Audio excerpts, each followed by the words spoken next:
Bonjour à tous, bienvenue sur la chaîne ATC Agri, la chaîne qui vous conseille sur les bonnes pratiques agricoles en milieu rural, paysan et africain. Voilà, je précise bien. Ouais, on ne va pas faire la fine bouche. Nous sommes encore au stade de l'agriculture manuelle, malheureusement, mais les choses sont en train de changer. En attendant, nous autres conseillers agricoles, nous faisons face à certaines situations qui sont bien réelles, c'est-à-dire le manque de matériel, voilà, le manque de moyens financiers, et notre chaîne est là pour proposer des solutions très toutes simples, adaptées à ce milieu-là, et faciliter, on va dire, le travail de nos producteurs afin que ceux-ci bénéficient de conseils adéquats qui les mèneront vers le succès agricole, vers un meilleur avenir et vers un développement de leur filière. Donc ici, nous sommes avec nos producteurs qui veulent faire de la tomate. Si vous nous suivez depuis un certain temps, voilà, vous savez que nous avons démarré, on va dire, cette exploitation par la pépinière.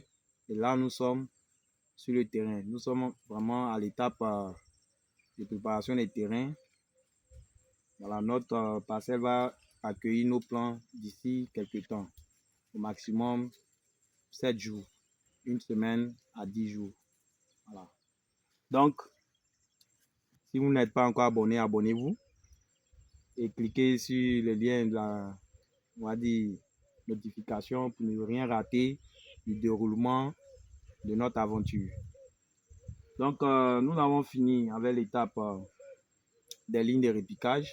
Voilà, quand il dit fini, ce n'est pas que l'activité est terminée, mais nous rappelons que nous sommes là pour conseiller. Nous ne serons pas tout le temps là pour suivre notre producteur. C'est ça le propre du conseil agricole. Il vient, il donne un rendez-vous au producteur, il le suit étape par étape, il lui donne des consignes et il va suivre d'autres producteurs.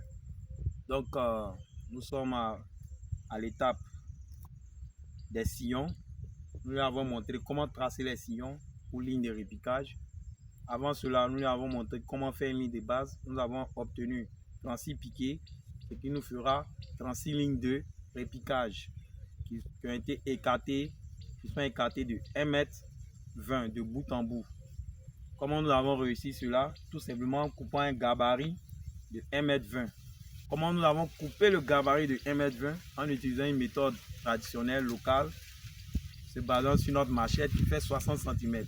Donc deux machettes font 1,20 m. Ça, c'est pour le rappel. Donc pour plus de détails, nous vous invitons à revenir visionner nos précédentes vidéos. C'est très important. Il faut nous suivre depuis le début.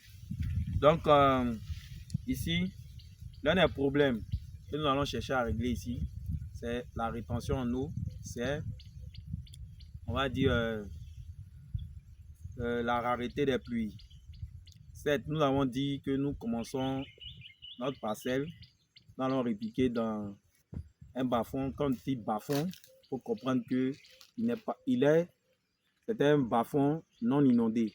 C'est-à-dire, il n'est ni irrigué, il n'est ni aménagé, mais il est humide qu'en cas de grande pluie. Voilà, il faut retenir cela. Donc cela veut dire que dans l'intervalle des pluies, l'eau va se retirer, mais la terre sera toujours humide. Et comment optimiser cette quantité d'eau qui justement est en train de venir là? Voilà, nous allons faire la vidéo sous la pluie. Eh bien, nous allons mettre ce qu'on appelle, on va dire, un engrais organique. Voilà, que nous avons obtenu ici, mélangé à de la sciure de bois et des déchets d'animaux. Voilà, compost qui a été composté 6 mois auparavant, que nous avons conseillé à notre producteur.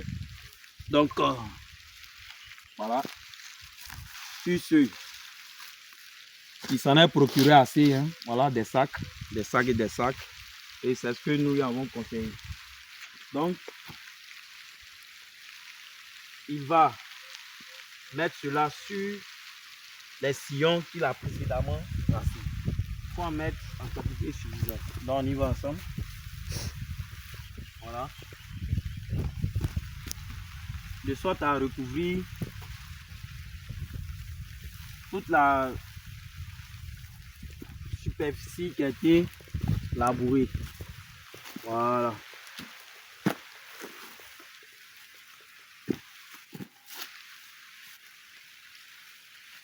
Comme ça. Et il en sera ainsi pour tous nos sillons, toutes nos lignes de répiquage qui ont été labourées. Voilà. Et quand on